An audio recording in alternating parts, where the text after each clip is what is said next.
વંદે ગુજરાત.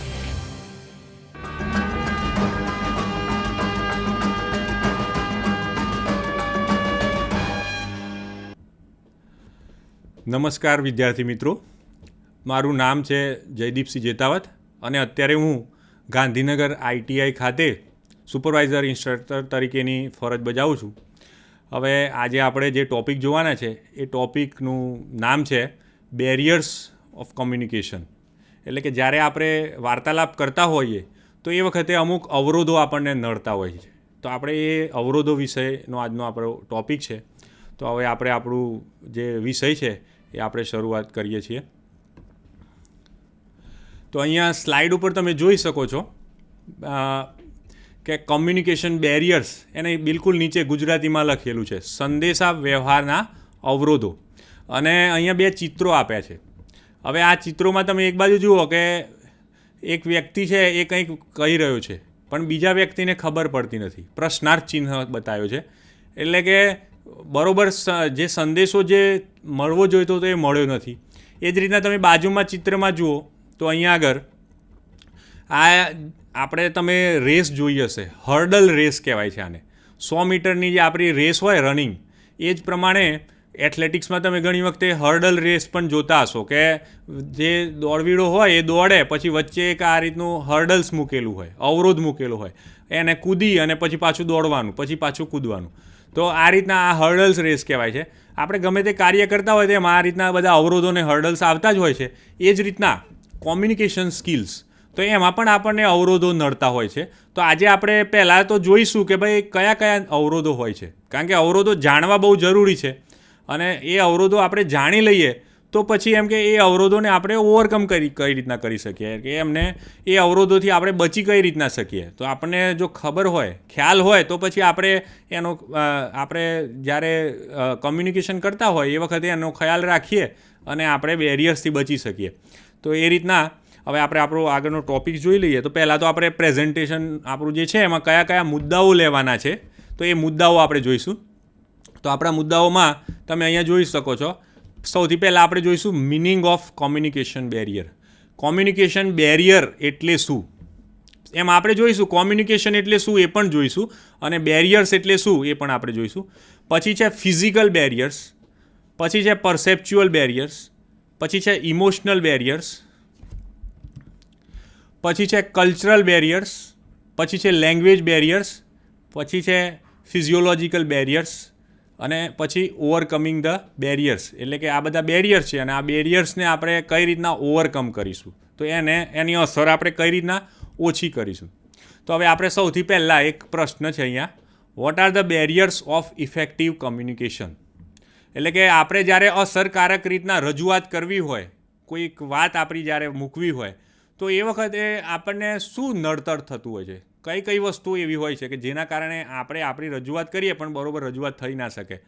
તો એના અહીંયા આગળ તમે ચિત્રમાં જોઈ શકો છો કે એક બાજુ એવું બતાવ્યું છે કે યોર મેસેજ અને બીજી બાજુ અહીંયા અન્ડરસ્ટેન્ડિંગનો બલ્બ બતાવેલો છે. એટલે કે આપણે જે કહ્યું એ સમજ્યા પણ એના વચ્ચે અહીંયા એક બેરિયર્સ એટલે કે એક દિવાલ બતાવી છે. અહીંયાથી મેસેજ આવે છે પણ અહીંયા દિવાલે અથડાઈને પાછી પડે છે. તો આ કહેવાય છે બેરિયર્સ, તો અવરોધ. તો હવે what are the barriers of effective communication. તો આપણે એક પછી એક જોઈશું કે જ્યારે આપણે કોમ્યુનિકેશન કરવું હોય તો એ વખતે હવે કોમ્યુનિકેશન છે ને એ બહુ જ અગત્યની કળા છે. તમે જુઓ, વ્યક્તિ જ્યારે જન્મે છે તો સૌથી પહેલાં એક કાર્ય કરે છે, એ છે શ્વાસ લેવાનું. અને શ્વાસ લીધા પછી બીજું જે કાર્ય કરે છે ને એ છે બોલવાનું. આપણે બાળક જન્મે ને તો તરત રડવાનો અવાજ આવશે એટલે આપણને એમ લાગે બાળક રડ્યું, પણ રડ્યું નથી, એ કમ્યુનિકેટ કરે છે. તો આ રીતના જુઓ કેટલી અગત્યની આ કળા છે કે વ્યક્તિ જન્મ્યા પછી બીજા જ નંબર પર જો કોઈ કાર્ય કરતો હોય છે ને તો એ કરતો હોય છે કમ્યુનિકેશનનું. હવે જો આ કમ્યુનિકેશન બરાબર ના થાય તો શેના લીધે ના થાય, તો બેરિયર્સના લીધે ના થાય. તો આપણે શું કરવાનું છે કે પહેલાં તો બેરિયર્સને જાણવાના છે અને એ બેરિયર્સને જાણ્યા પછી એ બેરિયર્સને ઓછા કરવાનો પ્રયત્ન કરવાનો છે જેથી આપણું કમ્યુનિકેટ સારું થાય. તો હવે અહીંયા પહેલું આપણે meaning of the communication barriers કે કોમ્યુનિકેશન બેરિયર એટલે શું એ સમજીશું. અહીંયા જુઓ, કમ્યુનિકેશન એટલે શું, તો માહિતીની જે આપ લે કરવી. અહીંયા એક વસ્તુ લખેલું છે શેર્ડ મિનિંગ્સ. શેર્ડ મિનિંગ્સનો મતલબ શું થાય કે ભાઈ અહીંયા એક સેન્ડર છે અને બીજી બાજુ એક રિસીવર છે, તો એ બંનેના વચ્ચે કંઈક આપલે થાય છે અને જે સેન્સમાં સેન્ડર મેસેજ આપે છે એને જ સેન્સમાં રિસીવર મેસેજ કલેક્ટ કરે છે કે નહીં. તો એ અહીંયા એક નીચે પણ તમે જોઈ લેશો કોમન અન્ડરસ્ટેન્ડિંગ લખેલું છે. કોમન અન્ડરસ્ટેન્ડિંગ એટલે કે બંનેની સમજણ એક થવી જોઈએ, તો જ કોમ્યુનિકેશન બરાબર થયું ગણાશે. હવે અહીંયા આગળ આખું કમ્યુનિકેશનની પ્રોસેસ આપેલી છે, પ્રક્રિયા આપેલી છે કોમ્યુનિકેશનની. તો એની પ્રક્રિયા શું છે? તો ભાઈ એક સેન્ડર છે, સેન્ડરને એક મેસેજ હોય છે જે મેસેજ એન્કોડ કરે છે, એટલે કે બરાબર ગોઠવણી કરે છે શબ્દોની અને એ પ્રમાણે એ મેસેજ બનાવે છે, એને કહેવાય એન્કોડિંગ. એના પછી છે ને એક ચેનલનો ઉપયોગ કરે છે, માધ્યમ. તો આ માધ્યમ દ્વારા એ જે મેસેજ છે એ રિસિપેન્ટ જે છે એટલે કે રિસીવર છે એના ત્યાં મોકલે છે. જ્યારે રિસીવરના ત્યાં મેસેજ જાય છે એટલે રિસીવર એ મેસેજને શું કરે છે? ડીકોડ કરે છે. અહીંયા એન્કોડ કર્યું હતું, અહીંયા ડીકોડ કરે છે અને એ મેસેજને સમજવાનો પ્રયત્ન કરે છે, એમાંથી કંઈક તારણ કાઢવાનો પ્રયત્ન કરે છે અને એ સમજી ગયા પછી ફરીથી પાછું એનો જવાબ છે ને એન્કોડ કરે છે.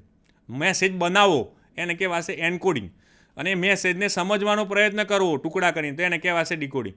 તો અહીંયાથી પછી મેસેજ એન્કોડ કરી અને એ પાછો એ જે માધ્યમ છે, આ ચેનલ જે છે ને એ અલગ અલગ ચેનલ હોઈ શકે. રિટર્ન કોમ્યુનિકેશન હોઈ શકે કે પછી આ રીતના ઇલેક્ટ્રોનિક. અત્યારે હાલ હું તમારા જોડે જે કોમ્યુનિકેટ કરી રહ્યો છું તો એ ઇલેક્ટ્રોનિક માધ્યમથી કોમ્યુનિકેટ થઈ રહ્યું છે ચેનલ દ્વારા. તો એ રીતના ઇલેક્ટ્રોનિક કોમ્યુનિકેશન પણ હોઈ શકે છે, જે ઈમેલથી પણ થાય છે અત્યારે. તો એના સિવાય પણ બીજા ઘણા બધા માધ્યમો છે કે જેના દ્વારા આપણે માહિતીની આપ લે કરી શકતા હોઈએ છીએ. હવે આ જે માધ્યમ છે ને એના અંદર જ બધા બેરિયર્સ ઊભા થતા હોય છે. હવે બેરિયર્સમાંથી જ્યારે મેસેજ પાસ થાય એટલે ડીકોડ થાય અને પાછો જે સેન્ડર હતો ને એને ફીડબેક મળે. અને જો જ્યાં સુધી આ સેન્ડરમાંથી મેસેજ રિસીવર જોડે જાય નહીં અને રિસીવર જોડેથી ફરીથી જ્યારે ફીડબેક આવે નહીં ત્યાં સુધી કોમ્યુનિકેશનની જે ચેનલ સાયકલ છે ને એ પૂરી થયેલી ના ગણાય. તમને કોઈ વ્યક્તિએ કંઈ કામ સોંપ્યું હોય, હવે તમે એ કામ પૂરું કરી દો, પણ કામ પૂરું કરી દીધા પછી તમે એને જણાવો નહીં ને કે કામ થઈ ગયું છે, તો તમારું કોમ્યુનિકેશન બરાબર ના ગણાય, એ કોમ્યુનિકેશન ગેપ જ ગણાય. તો કોમ્યુનિકેશન ગેપ ના ઊભી થાય એટલા માટે આપણે કાળજી રાખવાની હોય છે અને તો જ આપણું કોમ્યુનિકેશન સારું કોમ્યુનિકેશન કહેવાશે. હવે જ્યારે આ કોમ્યુનિકેશન તો બધાને સારું કરવું જ હોય છે, પણ એમાં છે ને સૌથી વધારે જે નડતર રૂપ હોય છે ને એ આ ચેનલમાં ઊભા થતા હોય છે અને એને આપણે કહીશું કે બેરિયર્સ. તો હવે આ જે કોમ્યુનિકેશન બેરિયર્સ કયા કયા છે એ આપણે જોઈશું. ગુજરાતી ભાષામાં આપણે અગાઉ જોઈ ગયા છે કે બેરિયર્સ એટલે કે અવરોધો. હવે બેરિયર્સને અહીંયા ઇન્ટરફિયરન્સ નામ આપેલું છે, પણ અલ્ટિમેટલી એ પણ એક ઇન્ટરફિયરન્સ એટલે કે જે વચ્ચે આવીને એમ કે ના જોઈતી વસ્તુ, તો એને કહેવાય ઇન્ટરફિયરન્સ, ડિસ્ટર્બન્સ. બરાબર? તો એ જ અવરોધો જેનો મતલબ. તો હવે ઇન્ટરફિયરન્સ શું શું હોઈ શકે? તો પહેલું જ તો છે the message does not reach the receiver, એટલે કે મેસેજ જે છે એ રિસીવરને મળતો નથી. બરાબર? The receiver misunderstand the message, બીજું એક અવરોધ હોઈ શકે છે કે ભાઈ એ આપણો મેસેજ બરાબર મિસઅન્ડરસ્ટુડ થયું છે, બરાબર સમજ્યું નથી, ગેરસમજ થઈ છે. પછી બીજા બધા એક્ઝામ્પલ છે કે અમુક કારણોસર છે ને ઇન્ટરફિયરન્સ ઊભા થતા હોય છે. રેન્ક, સ્ટેટસ ને પાવર. આપણે કંઈક વસ્તુ આપણા મોટા સાહેબને કહેવા જઈએ તો સાહેબ કદાચ ના પણ સાંભળે, એમ કે એ તો હવે નાનો કર્મચારી છે, હવે મોટા સાહેબ એમ કે એને શું આવડે, એને શું ખબર હોય. પણ એવું નથી હોતું. ઘણી વખતે જે પાયા લેવલનો જે કર્મચારી હોય છે એ સૌ સારી બાબતમાં રજૂ કરી શકતો હોય છે. હું તમને એક બે દાખલા આપું તો કોલગેટ આપણે રોજ યુઝ કરીએ છીએ ને સવારમાં, તો કોલગેટમાં એ લોકોને પોતાનું સેલ્સ વધારવું હતું. એટલે એના મેં ટોપ લેવલની મિટિંગ ચાલતી હતી, ટોપ લેવલના બધા મેનેજર બેઠા હતા અને એ લોકો ચર્ચા કરતા હતા કે આપણે કોલગેટની એમ કે વેચાણ કઈ રીતના વધારી શકીએ. તો એ વખતે બધા લોકોએ બહુ બધા અલગ અલગ કે આમ એડવર્ટાઇઝમેન્ટ કરીએ અને આટલું બજેટ ફાળવી દઈએ આપણે અને એ પ્રમાણે આપણે કરીશું તો આપણું વધી જશે, આટલા સેલ્સમેન વધારી દઈએ કે પછી આ રીતના આપણે ડિસ્કાઉન્ટ આપીએ, આપણી પ્રોડક્ટની કિંમત ઘટાડી દઈએ. આવું બધું બધા ચર્ચા કરતા હતા. ત્યાં છે ને કચરો વારવાવાળો, એ રૂમમાં કચરો સાફ કરવાવાળો માણસ પણ બેઠેલો હતો સાઈડમાં. હવે એને કીધું કે સાહેબ મારે પણ કંઈક કહેવું છે. અને બોસ જે સારા હતા, પોઝિટિવલી લીધું એમને, અને એમને કીધું હા બોલો. તો એમને કીધું કે સાહેબ આપણે એક કામ કરીએ કે આપણી જે કોલગેટની જ્યાંથી ટ્યુબ બહાર નીકળે છે એ જે મોઢું હોય છે એની સાઇઝ થોડી વધારી દઈએ. હા, તો આપણે જોયું કે હવે એક સામાન્ય માણસ હતો પણ એની એક આઈડિયા કે ભાઈ આપણે ખાલી આપણું જે માઉથ છે, ટ્યુબનું માઉથ, એનું ડાયમીટર વધારી દઈશું તો ઓટોમેટિક એમ કે વધારે ટ્યુબ રોજ લોકો વાપરશે અને 2-3 મહિનામાં આપણી ટ્યુબની જરૂરિયાત જે ખપત છે એ વધી જશે, આપણી વધારે પ્રોડક્ટ વેચાશે. તો આ રીતના છે ને એક નાનો માણસ પણ જો સારી આઈડિયા બી રજૂ કરી શકતો હોય છે તો એ એક વસ્તુ એ ઇન્ટરફિયરન્સ ઘણી વખત એ લેવલ હોય છે કે કોઈ નાના વ્યક્તિ હોય તો ના સાંભળીએ. આવો બીજો તમને હું એક દાખલો આપું કે એમાં કેવું હતું કે એક કંપની હતી અને એ છે ને પ્રોડક્શન કરી અને એનું પ્રોડક્ટ છે ને એક ખોખામાં પેક થતું અને પછી એ માર્કેટમાં ત્યાંથી ડિલિવર થતું હતું. હવે ઘણી વખત કેવું થતું હતું કે એની જે લાઈન હતી આખી જે ઇન્વેન્ટરીની જે લાઈન એમાં છેલ્લે જ્યારે પ્રોડક્ટ પેક થાય ને તો ઘણી વખતે અમુક ખોખા ખાલી રહી જતા અને પછી આ ખાલી ખોખા પણ પેક થઈ જતા અને કસ્ટમર્સ જે હોય એમના ત્યાં પહોંચી જતા. હવે આ જે ખાલી ખોખા જ્યારે પહોંચે ને તો કસ્ટમરમાં એક ખરાબ ઇમ્પ્રેશન થાય કંપનીને કે આ કંપની ચીટર કંપની છે. રિયલમાં કંપનીને એવું હતું નહીં. કંપનીને એમ જ હતું કે આપણે તો કમ્પ્લીટ જ પ્રોડક્ટ બધી જ ખોખા પેક થઈને ફૂલ ભરેલા જ જવા જોઈએ. પણ પ્રોબ્લેમ એમની જે ડિઝાઇન હતી, જે લાઈન આખી જે ઇન્વેન્ટરી લાઈન કહેવાય એમાં કંઈક પ્રોબ્લેમ હતો. હવે પ્રોબ્લેમ એન્જિનિયરોને બધા પ્રયત્ન કરતા હતા પણ પકડી નહોતા શકતા. હવે એ જ રીતના એની મીટિંગ થઈ. પછી મીટિંગમાં બધા ભેગા થાય અને બધા અલગ અલગ બધા સૂચનો આપ્યા કે આપણે આમ કરીએ આમ કરીએ આમ કરીએ. હવે એમાં છે ને એક ફ્લોર નાનો એક મેનેજર હતો એ પણ ત્યાં આવ્યો અને એમને હજી નવો જ આવેલો હતો કંપનીમાં અને એને એક આઈડિયા આપી કે આપણે એક કામ કરીએ કે છેલ્લે જ્યારે ખોખા પાસ થતા હોય છે લાઈન પેલી જે એની આખી જે બેલ્ટ હોય ને કન્વેયર બેલ્ટ હોય એના ઉપર જ્યારે ખોખા પાસ થઈને પછી મોટા ખોખામાં પડતા હોય તો ત્યાં આગળ છે ને આપણે 2 પંખા મૂકી દઈએ ફૂલ સ્પીડના. તો જે પણ ખોખું ખાલી હશે એ ઉડીને બહાર પડી જશે એટલે આપણું એક પણ ખાલી ખોખું કસ્ટમર સુધી નહીં જાય. તો આ રીતના કોઈક વાર એક નાની એવી આઈડિયા પણ બહુ મોટું કામ કરી જતી હોય છે અને એ રીતના આપણે દરેક જગ્યાએ સાંભળવું જોઈએ. પણ આ જે છે ને રેન્ક, સ્ટેટસ અને પાવર તો એના લીધે પણ ઘણી વખત કમ્યુનિકેશન બેરિયર્સ ઊભા થતા હોય છે. પછી ઇક્વિપમેન્ટ ફેલિયર્સ એટલે કે કોઈ વસ્તુ જાણે ફોર એક્ઝામ્પલ કોઈ ઘણી વખતે આપણે જોયું હશે કે માઇક બગડી જાય તો માઇક બગડે કે એવું હોય તો પછી આપણે જે જોઈએ એ પ્રમાણે આપણું કમ્યુનિકેશન ના થતું હોય એવું બી થતું હોય. એટલે ઇક્વિપમેન્ટ ફેલિયર્સ એટલે કે જે આપણે ઇક્વિપમેન્ટ્સ વાપરીએ છીએ એ બરાબર ચાલે નહીં. પછી રોંગ ચેનલ, ખોટી માધ્યમ દ્વારા આપણે જ્યારે કોઈ માહિતી આપવાનો પ્રયત્ન કરીએ જે ચેનલનો યુઝ કરવો જોઈએ એ નહીં ને બીજી ચેનલ યુઝ કરીએ આપણે તો પણ એવું થતું હોય છે. પછી એમ્બિગ્યુટી એટલે કે બહુ કોમ્પ્લેક્સ મેસેજ હોય તો એ પણ એક ઇન્ટરફિયરન્સ ઊભું કરતું હોય છે. એટલે બહુ સરળ મેસેજ આપણે હોવા જોઈએ. બીજું છે બાયસ ઓર પ્રિજુડાઇઝ એટલે કે પહેલાંથી આપણા કોઈ અણગમો હોય મગજમાં, માઇન્ડમાં તો એના લીધે પણ આપણે પછી એ ઇન્ટરફિયરન્સ ઊભું કરતું હોય છે. ઇમોશનલ સ્ટેટ, વ્યક્તિનું ઇમોશન અલગ હોય અને ઇમોશનના આધારે એ એક્સેપ્ટ કરે કે રિજેક્ટ કરે એટલા માટે. ફિયર ઓફ ચેન્જ, ડેનિયલ એટલે કે લોકો છે ને બદલાવા નથી માગતા હતા. જેમ છે ને એમ ચાલે તો સારું એમ. કંઈક નવું આવ્યું, કંઈક થોડું બદલાવવું પડ્યું તો એ તરત જ રઝિસ્ટ કરશે એટલે કે એ નહીં તૈયાર થાય એમ કે ના મને આ નહીં ફાવે. આ કોમ્પ્યુટર આવ્યા નવા બેન્કોમાં તો આ પ્રોબ્લેમ થયો હતો. તો આ રીતના એ બધા ઇન્ટરફિયરન્સ હોય છે. હવે આપણે એક બેરિયર્સ જોઈશું. બેરિયર્સના અલગ પ્રકાર છે, 7 પ્રકારના બેરિયર્સ છે. તો એમાંથી આપણે અહીંયા પહેલું બેરિયર છે ફિઝિકલ બેરિયર્સ. ફિઝિકલ એટલે કે એક્સટર્નલ, જે બાહ્ય આપણને જે દેખાય છે બધા. તો એમાં શું હોઈ શકે? નોઇસ, અવાજ. જ્યારે આપણે કોઈ માહિતી એકબીજાને આપતા હોય ને ત્યાં બહુ અવાજ હોય, ઘોંઘાટ હોય, રેલવે સ્ટેશન પર હોય છે કે ગમે તેટલું માઇકમાં લોકો એનાઉન્સ કરતા હોય છે એ લોકો તો, પણ તે છતાંય ઘણી વખત આપણને નથી સંભળાતું હતું કે જે આપણે જે મેસેજ સાંભળવો હોય એ સાંભળવા ના મળે ને ગાડી છૂટી જાય એવું બી થઈ શકું. તો એક છે નોઇઝ. બીજું છે ક્લાઇમેટ. ક્લાઇમેટ એટલે કે વાતાવરણ. બહુ ગરમી હોય, અતિશય ગરમી હોય, બહુ અતિશય ઠંડી હોય તો આ બધી બાબતમાં પણ કેવું થાય કે પછી એ વખતે આપણને એ વાતાવરણના કારણે આપણે એમ થોડું આમ સારું આપણને ફીલ ના થાય, એ અનઇઝીનેસ લાગે આપણને અને એના લીધે પણ આપણે પછી કોમ્યુનિકેશનમાં એક ગેપ ઊભી થતી હોય છે. પછી ફોલ્ટી ડિવાઇસીસ, એ આપણે વાત કરી કે કંઈ ડિવાઇસ હોય પણ બગડી જાય, કોઈ મશીનરી બગડી, કોઈ નાની મોટી જે આપણે યુઝ કરવાના છે એ બગડી જાય તો એના લીધે પણ થતું હોય છે. પછી એ જ રીતના છે કે રોંગ મીડિયમ, ખોટું આપણે માધ્યમ સિલેક્ટ કર્યું મેસેજ મોકલવા માટે તો એના લીધે પણ થતું હોય છે કે આપણે ઈમેલ દ્વારા મોકલવાનું હતું પણ આપણે પત્ર લખીને મોકલ્યું તો પછી બહુ વધારે ટાઈમ લાગી જશે એ રીતના. પછી છે ટાઈમ એન્ડ ડિસ્ટન્સ. આપણે જે સમયે અને જેટલે ઘણી વખતે કેવું હોય કે કોઈના જોડે ફેસ ટુ ફેસ વાત કરતા હોય તો અમુક 3 ફૂટની ડિસ્ટન્સ રાખવી જોઈએ પણ પછી 10 ફૂટની ડિસ્ટન્સ હોય તો પછી આપણો મેસેજ ત્યાં સુધી પહોંચે ના પહોંચે, વચ્ચે નોઇઝ પોલ્યુશન હોય એટલા માટે. તો એ છે. અને જે ટાઈમે જે વાત કહેવાની હોય, જ્યારે જે બોલવાનું હોય, કોમ્યુનિકેશનનો બીજો પણ એક મતલબ થાય છે કે પરફેક્ટ કોમ્યુનિકેશન ક્યારે કહેવાશે કે જ્યારે બોલવાનું હોય, જ્યારે બોલવું જોઈતું હતું ત્યારે બોલવું જોઈએ, અને જ્યારે ના બોલવાનું હોય ને ત્યારે ના બોલવાનું. તો આ પણ આપણે શીખવાનું છે કોમ્યુનિકેશનમાં. તો આ રીતના આપણે અહીંયા ફિઝિકલ બેરિયર જોયા. હવે નેક્સ્ટ બેરિયર્સ આપણે જોઈશું. તો બીજા છે પરસેપ્ચ્યુઅલ બેરિયર્સ. પરસેપ્ચ્યુઅલ બેરિયર્સ જે છે ને એ માઇન્ડના રિલેટેડ છે, મગજના રિલેટેડ છે.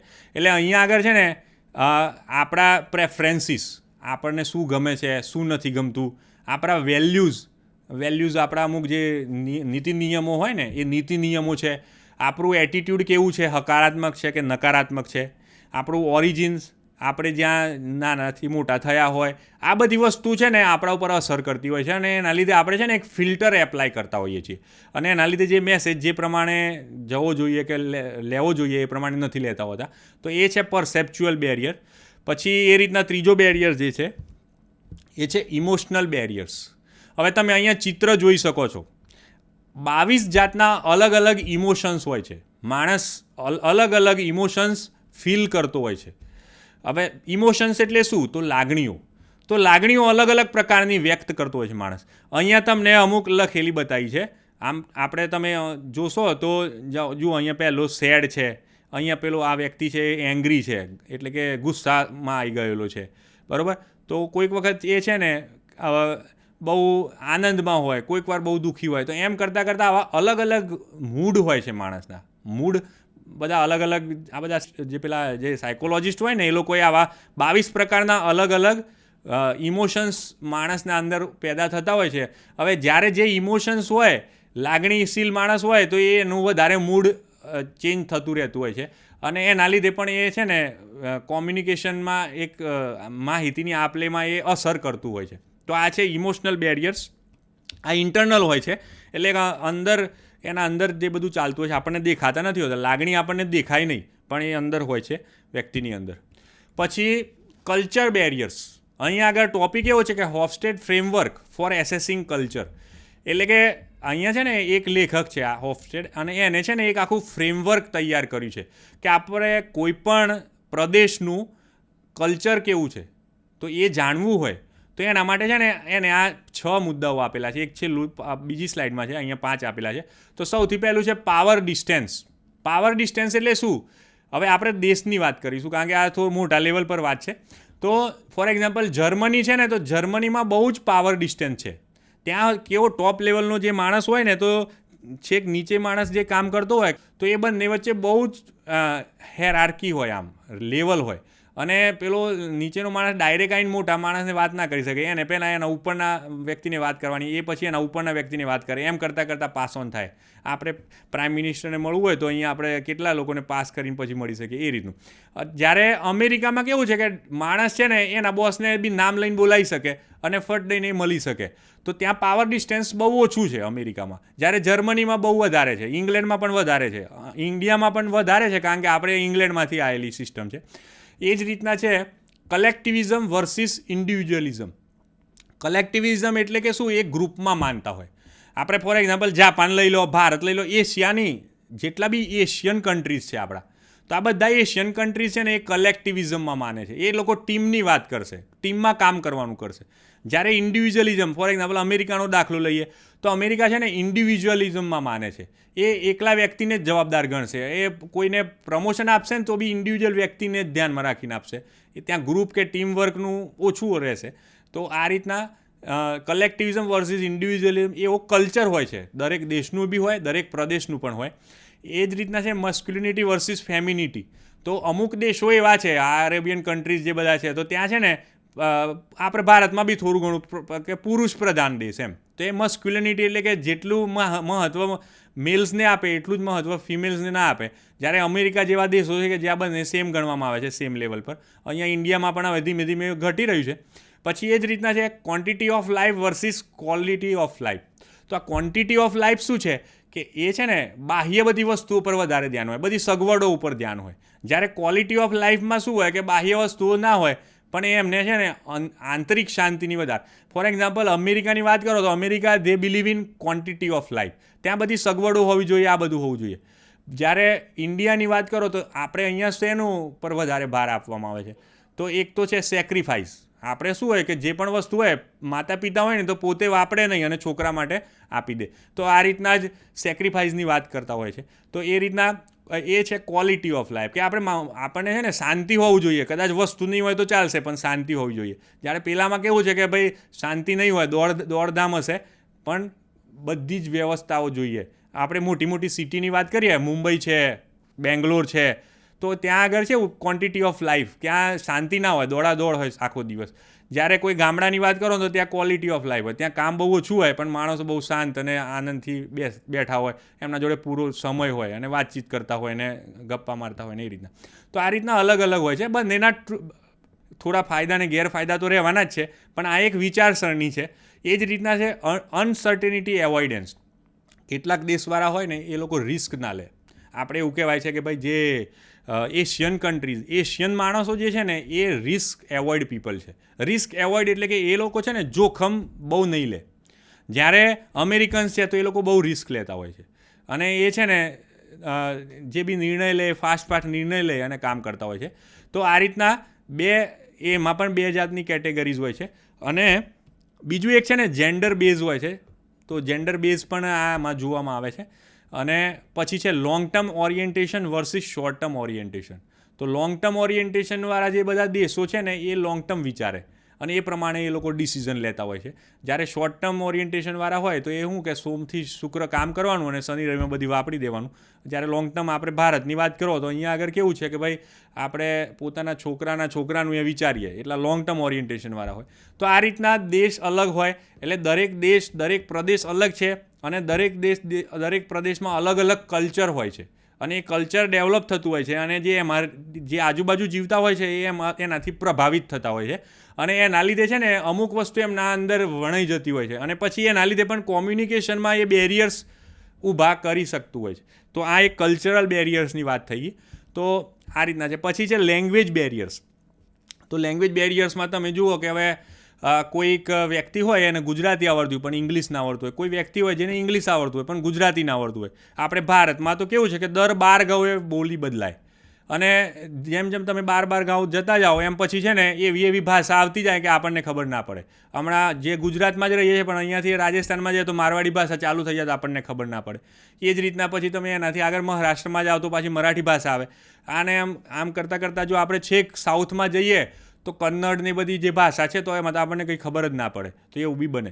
તો આ રીતના એના લીધે જે કમ્યુનિકેશન ગેપ ઊભી થતી હોય છે તો જેને કહેવાય છે લેંગ્વેજ બેરિયર્સ. અહીંયા બાજુમાં અલગ અલગ લેંગ્વેજીસ આપેલી છે અને આ અલગ અલગ લેંગ્વેજીસ જાણકાર વ્યક્તિઓ માટે અલગ અલગ પછી પ્રોબ્લેમ ઊભા થતા હોય છે જેને કહીશું આપણે લેંગ્વેજ બેરિયર્સ. એના બીજા નામથી પણ કહેવાતું હોય છે કે સિમેન્ટિક બેરિયર્સ. તો આ સિમેન્ટિક બેરિયર્સ એટલે બીજું કંઈ નથી, લેંગ્વેજ બેરિયર્સ જ છે. અને એમાં બી આપણને એ ભાષા ના આવડતી હોવાના કારણે આપણે જે બેરિયર્સ ઊભા થતા હોય છે વાર્તાલાપમાં તો એને આપણે કહીશું લેંગ્વેજ બેરિયર્સ. પછી છે ફિઝિયોલોજિકલ બેરિયર્સ. વ્યક્તિનું જ્યારે સ્વાસ્થ્ય સારું ના હોય, કંઈક પ્રોબ્લેમ હોય, આંખોમાં બરાબર દેખાતું ના હોય કે પછી કાનમાં બેરાશ હોય કે પછી એની ઇલ હેલ્થ, બીમાર હોય તો એના લીધે પછી શું થાય કે એ પૂરેપૂરું બોલી ના શકે, પૂરેપૂરું ધ્યાન ના આપી શકે, સાંભળી ના શકે, શક્તિ ના હોય શરીરમાં. તો એના લીધે પછી ઘણી વખતે ફિલિંગ ઓફ ઇન્ફ્યોરિટી ફીલિંગ કોમ્પ્લેક્સથી પીડાતા હોય તો એના લીધે પણ એ બોલી ના શકે અને એના લીધે જે બોલવું હોય એ ના કહી શકે, જે ના બોલવાનું એ બોલી જાય, એવું બધું થાય. તો એના લીધે પણ બેરિયર્સ ઊભા થતા હોય છે કોમ્યુનિકેશનમાં, જેને આપણે કહીશું ફિઝિયોલોજિકલ બેરિયર્સ. એના સિવાય બીજા અમુક કોમન બેરિયર્સ છે જે આ બધા અહીંયા પોઈન્ટ્સ આપેલા છે. એના લીધે આપણે જે વાર્તાલાપ કરવાનો છે પૂરેપૂરો સારી રીતના થઈ શકતો નથી. For example premature evaluation. જ્યારે કોઈ વ્યક્તિ વાત ચાલુ કરે ને ત્યારથી જ આપણે એને એનું તારણ કાઢવાનું શરૂઆત કરી દઈશું. ના આ જે કહે છે બરાબર છે કે નથી, શંકા કરીશું. તો એ છે. પછી એ રીતના બીજો પોઈન્ટ જે છે એ છે ઇનઅટેન્શન, એટલે કે આપણે પૂરેપૂરું ધ્યાન નહીં આપીએ. તો આ બીજો બેરિયર છે કે ધ્યાન આપ્યા સિવાય આપણે સાંભળીશું. ત્રીજું છે સ્ટીરિયોટાઇપિંગ. સ્ટીરિયોટાઇપિંગનો મતલબ શું થાય કે ભાઈ આ બાજુનો વ્યક્તિ, ફોર એક્ઝામ્પલ કોઈ વ્યક્તિ ભારતમાં પાકિસ્તાનથી આવ્યો હોય તો આપણે કઈ નજરથી જોઈએ કે ભાઈ પાકિસ્તાની હોય તો બધા એમ કે આવા જ હોય કે આમ એના ઉપર ધ્યાન વધારે વિશ્વાસ કોઈ નહીં મૂકે જલ્દી. તો એ રીતના એને કહેવાય સ્ટીરિયોટાઇપિંગ કે એ આ વ્યક્તિ આ બાજુનો છે કે આ પ્રદેશનો છે કે આ છે એટલે આવો જ હશે એમ. તો એના લીધે પણ પછી શું હોય કે ખુલીને વાત ના થાય અને એના લીધે પછી કોમ્યુનિકેશન બેરિયર્સ ઊભા થતા હોય છે. પછી છે એઝમ્પશન્સ, એટલે કે આપણે મગજમાં થોડા ઘણા પહેલાંથી પ્રી એઝમ્પશન્સ હોય માઇન્ડમાં કે ભાઈ આમ નહીં, આવું જ હોય, આ જ સાચું, આ જ ખોટું. તો આવું બધું જ્યારે આપણે થોડી પકડ હોય આપણી, તો એના લીધે પણ આપણે પછી બેરિયર્સમાં સક્સેસ નથી જતા હોતા. પછી છે જનરલાઇઝિંગ, એટલે કે કોઈ પણ વસ્તુને છે ને આપણે આમ જનરલી જ લઈએ, એને બહુ ઊંડાણપૂર્વક ના સાંભળીએ કે બહુ ઊંડાણપૂર્વક ઊંડા ઉતરીએ જ નહીં કે થાય છે ને થશે ને એમ. તો આ હોય એપ્રોચ હોય તો એના લીધે પણ પછી આપણે કોમ્યુનિકેશનમાં પછી આપણે શું બહુ સરળ જે પણ વસ્તુ આપણને કહેવામાં આવે એને બહુ સિરિયસલી ના લઈએ, એટલે પછી એના લીધે પ્રોબ્લેમ ઊભા થાય. તો એ છે જનરલાઇઝિંગ અને એના લીધે થતા હોય. પછી પુઅર લિસનિંગ સ્કિલ, આપણે લિસનિંગ સ્કિલ ઉપર તો પહેલાં લેક્ચર થઈ ગયેલું છે, તો આપણે એમાં જોયું હતું કે ભાઈ આપણે લિસનિંગની કળા કઈ રીતના શીખીને એનો જો ના હોય તો પછી આપણે ગેપ થાય. પછી સિલેક્ટિવ લિસનિંગ, એ બી એમાં આપણે ડિસ્કસ કર્યું હતું. પછી ફિક્સ આઈડિયાઝ, તો એ જનરલી આ એઝમ્પશન જેવું જ છે કે એમાં આપણે શું કરીશું કે પહેલાંથી આપણા માઇન્ડમાં એક ફિક્સ કરીને રહીશું કે ના આ જ બરાબર છે, આના સિવાય બીજું કંઈ બરાબર નથી. અને એના લીધે પછી આપણે રિસેપ્ટિવ મોડમાં નહીં હોય એટલે આપણે સાંભળીશું નહીં બરાબર. પછી ignoring information contrary to our belief, આપણી જે માન્યતા હોય એનાથી વિરોધની કોઈ વાત થાય એટલે આપણે તરત જ એને સ્વીકાર નહીં કરીએ, એનો અસ્વીકાર કરીશું, એનો વિરોધ પણ કરીશું. ઘણી વખતે એવું બી બનતું હોય છે કે આપણે તરત જ વિરોધ કરવા માંડી પડીએ કે ભાઈ આ બરાબર નથી, આ વસ્તુ આ એક્સેપ્ટેબલ જ નથી એમ. તો એ ઊભી હોય તો એના લીધે બી પછી કોમ્યુનિકેશન ના થાય. પહેલાં સાંભળવું બહુ જરૂરી છે. પછી નોઇસ, ઇમોશન્સ અને પુઅર લિસનિંગ સ્કિલ્સ, તો એ બધા કારણે પણ આપણે બેરિયર્સ ઊભા થતા હોય છે અને એના લીધે આપણું જે આપણે જે કોમ્યુનિકેશન છે એ પ્રોપર થતું નથી હોતું.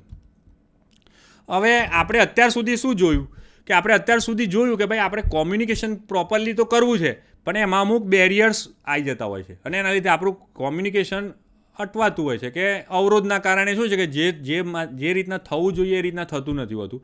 કોમ્યુનિકેશન ગેપ ડેવલપ થતી હોય છે, મિસઅન્ડરસ્ટેન્ડિંગ ઊભા થતા હોય છે અને એના લીધે પછી ફ્યુચરમાં કંઈ પ્રોબ્લેમ ક્રિએટ થાય. હવે આ ના થાય એટલા માટે આપણે આ બીજો એક પ્રશ્ન છે અહીંયા તમારા સામે, હાઉ ટુ ઓવરકમ. અહીંયા આ શબ્દ બહુ ઇમ્પોર્ટન્ટ છે, overcome. How to overcome barriers. હવે અહીંયા તમે ચિત્ર જોઈ શકશો તો અહીંયા એક આ જે ઝુઝુ છે તો એને જુઓ 3 બેરિયર્સ હતા પણ એને ઓવરકમ કરીને બહાર નીકળ્યો છે.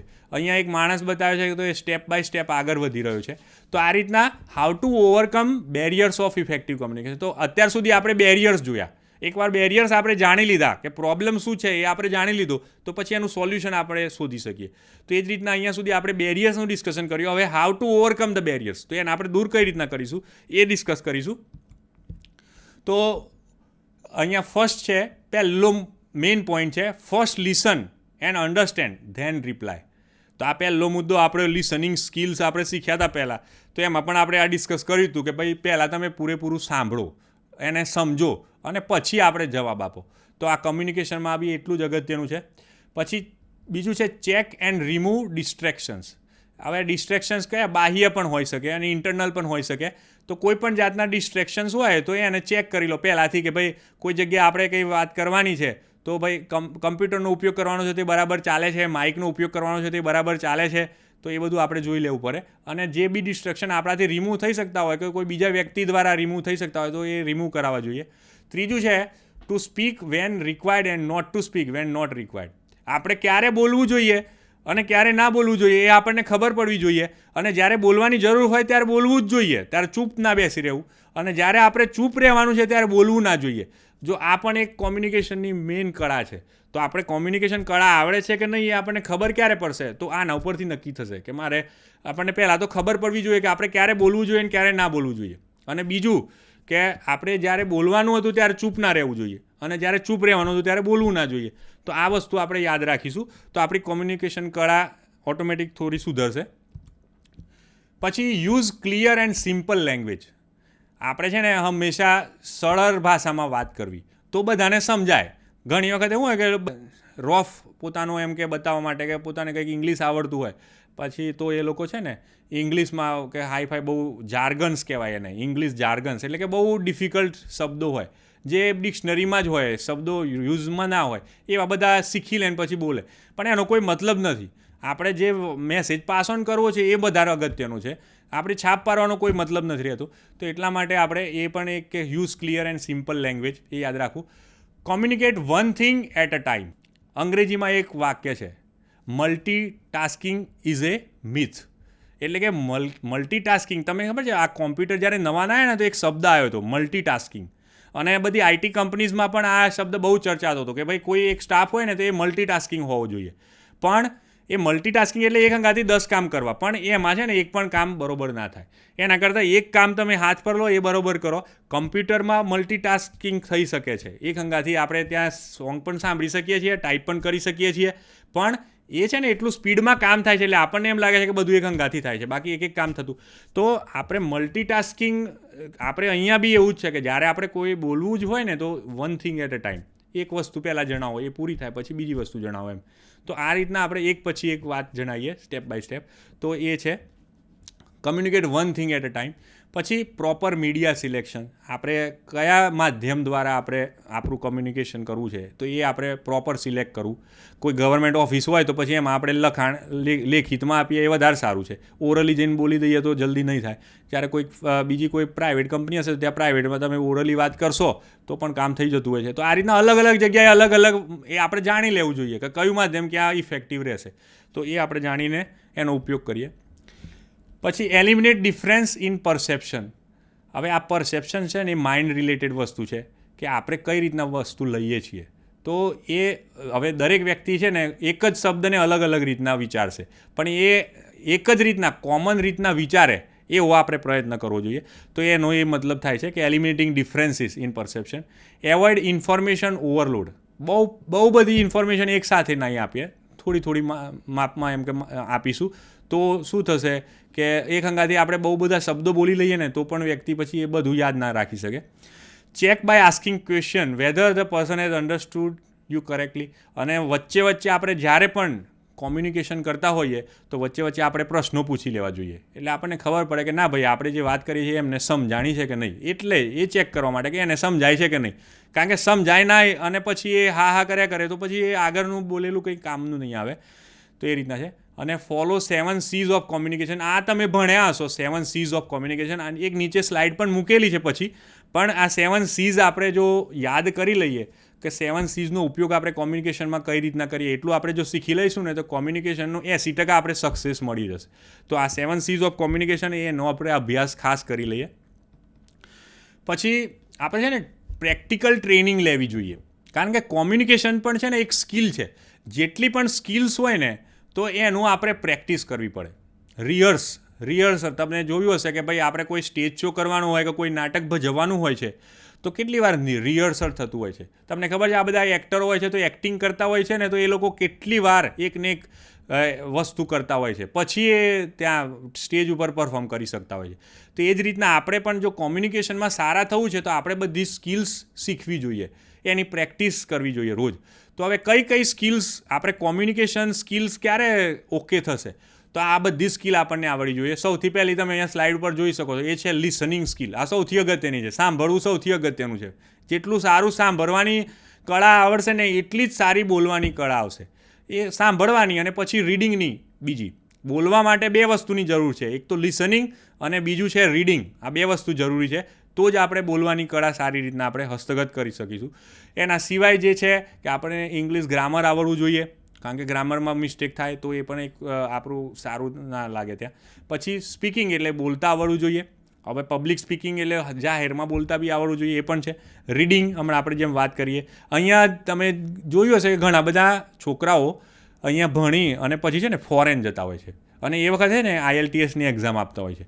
તો IELTSમાં પરીક્ષામાં શું હોય છે તો રીડિંગ, રાઇટિંગ, સ્પીકિંગ અને લિસનિંગ આ જ શીખવાડતા હોય છે અને આની જ પરીક્ષા લેતા હોય છે. કારણ કે આ જ બહુ બેઝિક સ્કિલ છે અને આ જ બધાને આવડવી જોઈએ. એટલે એવા બધા જે દેશો છે તો એ લોકો પણ આ પરીક્ષા પાસ કરે છે. જે છોકરો અમુક બેન્ડ લાવે તો પછી એ લોકોને ત્યાં એડમિશન મળતા હોય છે અને એ ત્યાં જઈ શકતા હોય છે ફોરેન. તો આ બેઝિક સ્કિલ છે ને આ બધા માટે અગત્યની છે. એના સિવાય જે બીજી છે એ છે રાઇટિંગ સ્કિલ. લખવાનું પણ આપણને બરોબર ફાવવું જોઈએ, લખાણ. પછી બીજું છે કોમ્પ્યુટર સ્કિલ્સ, પછી પ્રેઝન્ટેશન સ્કિલ્સ, એટલે કે કોમ્પ્યુટરમાં આપણને છે ને ટાઈપિંગ કરતા આવડવું જોઈએ, પ્રેઝન્ટેશન બનાવતા આવડવું જોઈએ. આ બધી સ્કિલ્સ પણ આપણે અત્યારે આજના જમાનામાં તો બહુ જરૂરી છે. અને એક બીજું છે પબ્લિક સ્પીકિંગ સ્કિલ, જેને વધારે જાહેરમાં કોઈક વધારે મોટા ફંક્શન લેવલે કરવા હોય તો પછી એને પબ્લિક સ્પીકિંગ પણ આવડવું જોઈએ. તો આ બધી વસ્તુની આપણે જ્યાં પણ આપણને તક મળે તો એ તકનો ઉપયોગ આપણે કરવો જોઈએ. ઘણી વખતે કેવું થાય કે છોકરાઓને તો તક મળતી હોય છે, પણ એ લોકો છે ને એને પ્રોબ્લેમ તરીકે જોતા હોય છે કે આ ક્યાંથી આવી ગયું એમ. આપણે કહીએ અસાઇનમેન્ટ કોઈ છોકરાઓને અમુક સાહેબો આપતા હોય ને, હવે એમને કહે કે ભાઈ ચલો તમારે 5 જણાને આ તૈયાર કરીને અહીંયા રજૂ કરવાનું છે, તો કે મને ક્યાં સાહેબે પકડ્યું. પણ એવું નહીં, જેટલી પણ એ સમસ્યા નથી, એ તક છે. આપણે હંમેશા એક મગજમાં રાખવું કે જેટલી પણ આપણા જીવનમાં સમસ્યાઓ આવે છે ને એ બધી જ તક હોય છે, પણ આપણે સમસ્યાની રીતના જોતા હોય છે, આપણે તકની રીતના જોવું. તો એ રીતના આપણે તો એક પછી એક આપણે શીખતા જઈશું તો આપણે આગળ આ અહીંયા ચિત્રમાં તમે જોઈ શકો છો કે એ પેલા ભાઈ જે છે એ એક પછી એક જેટલા બી હર્ડલ્સ આવે છે એક શીખતા ગયા છે, ક્રોસ કરતા ગયા છે, તો અલ્ટિમેટલી એ ફાઇનલ સુધી પહોંચી ગયા છે. તો આ રીતના આપણે એ પણ હવે 7 C's ઓફ ઇફેક્ટિવ કોમ્યુનિકેશન, આ તમે પહેલાં અગાઉ કોમ્યુનિકેશનનું જ્યારે ઇન્ટ્રોડક્શન ફર્સ્ટ પાર્ટ હશે ને એમાં આ તમે શીખી ગયા હશો effective 7 C's of effective communication. તો અહીંયા આગળ ખાલી મેં લિસ્ટ ડાઉન કર્યા છે. કમ્પ્લીટનેસ એટલે આપણું કોમ્યુનિકેશન છે ને પૂરેપૂરું છે, અડધા શબ્દો નહીં બોલવાના, વચ્ચેથી વાક્ય નહીં છોડી દેવાનું, તો એને કહેવાશે કમ્પ્લીટનેસ. બીજું છે કોન્સાઇઝ, એટલે શોર્ટ અને સ્વીટ હોવું જોઈએ, તો એ છે કોન્સાઇઝનેસ. કન્સિડરેશન એટલે બીજા સામેવાળા વ્યક્તિને ધ્યાનમાં રાખીને બોલવું, એની આપણું ઓડિયન્સ કોણ છે, એનું લેવલ શું છે, એ કઈ લેવલથી વાત સમજી શકશે. હવે સામે બધા ગુજરાતી જાણવાવાળા બેઠા હોય ને ઇંગ્લિશમાં બોલીએ તો પછી કોઈ મતલબનું નથી. તો એ રીતના પછી કોન્ક્રીટનેસ, જે પણ બોલો એ એકદમ સ્પેસિફિક હોવું જોઈએ, બરાબર, તો એને કહેવાશે કોન્ક્રીટનેસ. ક્લેરિટી એટલે કે આપણે પહેલાં ક્લિયર હોવા જોઈએ મગજથી, તો જ આપણે બીજાને એ રજૂઆત સારી રીતના કરી શકીશું, તો આપણી એ ક્લેરિટી હોવી જોઈએ. કર્ટસી એટલે કે વચ્ચે આપણે એને એમનું માન મોભો જાળવીને બોલીએ, ભલે ગમે તે નાનો બાળક બી માણસ વિદ્યાર્થી નાનો માણસ હોય તો પણ આપણે એમનો માન મોભો જાળવવો જોઈએ. અને આપણે કર્ટસીના અમુક જે વર્ડ્સ હોય છે એ આપણે શીખી લેવા જોઈએ, બરાબર. થેન્ક યુ છે કે પછી કોઈ આમ કે સાહેબ હોય તો રિસ્પેક્ટેડ સર છે, આવા બધા, તો એનો ઉપયોગ બી કરવો જોઈએ. અને છેલ્લું છે કરેક્ટનેસ, એટલે ગ્રામેટિકલી આપણે વ્યાકરણ આપણને આવડવું જોઈએ, તો એ પણ આપણે શીખી લેવું જોઈએ. અત્યારે તો ઘણા બધા ઓનલાઈન સોફ્ટવેર બી અવેલેબલ છે. ગ્રામરલી કરીને એક સોફ્ટવેર છે, તો આપણે કોઈ વસ્તુ લખ્યું હોય, હવે આમાં ભૂલ છે કે નહીં, ઇંગ્લિશમાં કંઈ ભૂલ છે તો ગ્રામરલી સોફ્ટવેરમાં તમે એ નાખો એટલે તમને ભૂલો બતાવી દેશે ને સુધારીને પણ આપી દેશે. એ જ રીતના આપણે વ્યાકરણ ચેક કરવા માટે બી હવે ઘણા બધા ટૂલ્સ અવેલેબલ છે, તો એનો ઉપયોગ કરી લેવો જોઈએ. તો આ રીતના આપણે અહીંયા 7 C's ઓફ કોમ્યુનિકેશન જોયું. હવે અહીંયા વ્યક્તિગત છે કે ભાઈ ગુડ કોમ્યુનિકેટર. ગુડ કોમ્યુનિકેટર એટલે કે સારી રીતના રજૂઆત કરી શકે, તો એના માટે કયા કયા મેઇન પોઈન્ટ છે, તો આ પોઈન્ટ્સ આપણે યાદ રાખવાના છે. સ્પીક એન્ડ રાઇટ ક્લિયરલી, આપણે કોઈ પણ વસ્તુ બોલીએ તો એકદમ ક્લિયરલી લખીએ. પછી હંમેશા લિસન એક્ટિવલી, અને હંમેશા આપણે ફીડબેક આપીએ. સામેલા વ્યક્તિએ કોઈ રજૂઆત કરી હોય તો એ રજૂઆત કેવી લાગી એના વિશે જણાવીએ. મેક આઈ કોન્ટેક્ટ, આપણે આંખોથી વ્યક્તિનો કોન્ટેક્ટ રાખીએ, આજુબાજુ ના જોતા, સામે જોતા. એવોઇડ ઇન્ટરપ્ટિંગ, જ્યારે કોઈ વ્યક્તિ વાત કરતો હોય તો વચ્ચે બોલીને એની વાત કાપવાની નહીં, એની વાત પૂરી થાય પછી આપણે બોલવાનું. Respect the view of others, બીજાના વ્યૂ હોય કદાચ આપણને માન્ય ના પણ હોય, પણ એ વખતે પછી એમને આમ બ્લન્ટલી આમ એકદમ રોષયુક્ત આપણે એમને ના કહી દઉં કે ભાઈ ના આ ખોટું છે, એમ નહીં, એમને બોલવા દો, વાંધો નથી, એ બધાના અલગ અલગ અભિપ્રાય હોઈ શકે છે. આસ્ક ક્વેશ્ચન્સ, તો આપણે પ્રશ્ન પૂછીએ એટલે થોડું ડિટેલમાં જાણવા મળે. ઘણી વખતે આપણે ના સમજ્યા હોય તો 2 પ્રશ્નો પૂછીને સારી રીતના સમજી લઈએ. પછી છે use appropriate non verbal behaviour. આપણું જે નોન વર્બલ એટલે કે જે આપણે શબ્દો દ્વારા વ્યક્ત નથી કરતા પણ શબ્દો વગર જે વસ્તુ વ્યક્ત થતી હોય છે, તો એ આપણું બરોબર રાખીએ. તો આ છે use appropriate non verbal behaviour. તો આ રીતના સારા કોમ્યુનિકેટર બનવા માટે આ બધી વસ્તુની આપણે ધ્યાન રાખીશું. તો અહીંયા આપણું આ જે લેક્ચર છે એ પૂરું થાય છે. આ છેલ્લી સ્લાઇડમાં તમને અમુક જે સ્કિલ્સ જે જરૂરી છે સારા કોમ્યુનિકેટર બનવા માટે, તો એ અહીંયા ચિત્ર દ્વારા પણ તમને સમજાવવાનો પ્રયત્ન કર્યો છે. તો એ ચિત્રમાં જોઈને બી તમને થોડું ઘણું આઈડિયા આવશે કે આપણે કઈ સ્કિલ શીખીશું તો આપણે કોમ્યુનિકેશન સ્કિલ ઇમ્પ્રૂવ કરી શકીશું. તો અહીંયા આપણું આજનું આ જે સેશન છે એ અહીંયા પૂરું કરીએ છીએ. નેક્સ્ટ સેશનમાં આપણે જ્યારે અનુકૂળ હશે ત્યારે ફરીથી મળીશું. સર્વને ધન્યવાદ.